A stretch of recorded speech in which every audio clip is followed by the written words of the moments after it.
ചേട്ടാ, എന്റെ കൊല നന്നായിട്ട് മൂത്തിട്ടുണ്ട്. വിൽപ്പനയ്ക്ക് പരസ്യം ചെയ്യണം. പൊക്കിപ്പിടിച്ച കൊലയായിട്ടൊരു സ്നാപ്പ് എടുക്കണം. മൂത്ത കൊല വിൽപ്പനയ്ക്ക് എന്ന് പറഞ്ഞ ഫ്രണ്ട് പേജിൽ അങ്ങ് കൊടുക്കാം. അത് മതി. ഫ്രണ്ട് പേജ് ആകുമ്പോൾ ഒരു 4-5 ലക്ഷം രൂപ ആവും. അത് കുഴപ്പമില്ല, കൊല വിറ്റ കാശിരിപ്പുണ്ട്. നിങ്ങൾ എനിക്കൊരു ഫേവറും കൂടെ ചെയ്യണം. കാശ് മേടിക്കുന്നതല്ലേ, മായം ചേർക്കാം. എന്താ, വാഴത്തോട്ടത്തിൽ ലീലാവിലാസങ്ങൾ എന്ന് പറഞ്ഞിട്ടൊരു മാസിക പ്രസിദ്ധീകരിച്ചില്ലേ? ആ കുത്സിതങ്ങളൊക്കെ നടന്നത് എന്റെ ചോട്ടിലാ. ഫിറ്റ്നസ്, ഇത് ട്രെൻഡിങ് ന്യൂസ് ആവും. നമുക്ക് ഇത് ഫ്രണ്ട് പേജിൽ കൊടുക്കാം. മാറ്റി വെക്കാം. അയ്യോ, അതല്ല വേണ്ടത്. പിന്നെ ആ മാസിക കാരണം എന്റെ കൊലക്ക് ഡിമാൻഡ് ഇടിഞ്ഞു. അപ്പൊ അതങ്ങ് മുക്കണം. അത്രേ ഉള്ളൂ. അതൊരു സിമ്പിൾ സെറ്റാക്കാം. നിങ്ങളുടെ മാധ്യമധർമ്മത്തിന് കുഴപ്പമൊന്നുമില്ലല്ലോ? എന്ത് ധർമ്മം? കാശ് തന്നാ വീഴാത്തൊരു ധർമ്മവുമില്ല. നമ്മളൊക്കെ ഇത് എപ്പോഴും ചെയ്യുന്നതല്ലേ.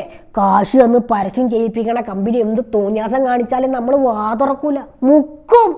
നാളെ അവര് നമുക്ക് തന്നെ കാശും തന്ന് പരസ്യം ചെയ്യിപ്പിക്കണ്ടേ? നീ ഒന്നും കൊണ്ട് പേടിക്കണ്ട. നിന്റെ കൊല മൂത്ത വിലക്ക് തന്നെ ഞാൻ വിറ്റ് തരും.